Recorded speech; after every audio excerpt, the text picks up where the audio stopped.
going to do a quick review of the Casio G-Shock. I've had this watch for about 15 years now. And yeah, it's been pretty good. I bought this probably like 2007 in Carnaby Street in London, after work one time. Yeah, and I think I bought it in 2007. I'm really happy with it. I mean, I got a lot of use out of it over the years. And it's a really nice looking watch. Considering I've had it 15 years, it's got a little bit of damage on it. So as you can see here, the strap has lost its outer layer and is a bit damaged. But I've had this strap for a very, very long time. It hasn't been replaced on the watch since I've had it. So yeah, I think I'm gonna possibly get a new one. But yeah, it has a lot of functionality, good amount of functionality for the time that I bought it. So it had a stopwatch, timer, date, day, yeah, all sorts of stuff on there.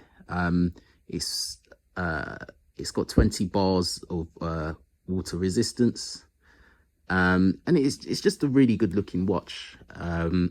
Very casual watch, a versatile watch. Yeah, and you know, it served me well. Of recent years, I haven't been wearing it that often, because I've had other watches. In fact, this watch has outlived a lot of watches that I've had over the years. I've been wearing an Apple Watch for years now, since maybe 2019, beginning of 2019. So I was wearing that quite a bit. So obviously that sort of usurped the use of this watch, but I've also had other watches too. Yeah, there's an issue a bit with this watch I found ever since I first bought it, actually, was the legibility of the display. Certain angles it does tend to fade, and you have to sort of press the G button in order to get a clear display. So if I press the G button, you'll see the display light up. I'll do that again to do it very quickly. So yeah, the display lights up, but the legibility of the display is quite poor unless you press that button. So I found when I first got the watch, and for years after in using the watch, I had to press that G button even in daylight to see the display easily. It does look good in the night when you press that button, but yeah, that's one thing I'd say I didn't like about this watch, and I still don't like, to be honest.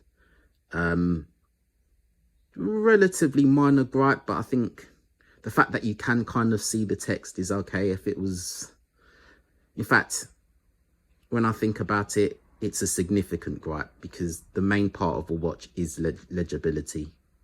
If you can't read the text or you can't see the time on it easily, then that's a big problem. So yeah, that is something that I have never been a fan of with this watch. But then again, when you do press the G button, it's very legible. So yeah, just an extra step to see the time occasionally. But without having that extra step, it would really improve this watch. But overall, yeah, it's been a really good watch. And yeah, G-Shock's pretty good watches, extremely durable. They last a really long time. You don't have to worry about damaging these. I've worn this in the ocean, swimming pools, to the gym, etc. But yeah, That's my review. Very good watch. If you can get a different color, I would. That is more legible. But yeah, decent watch.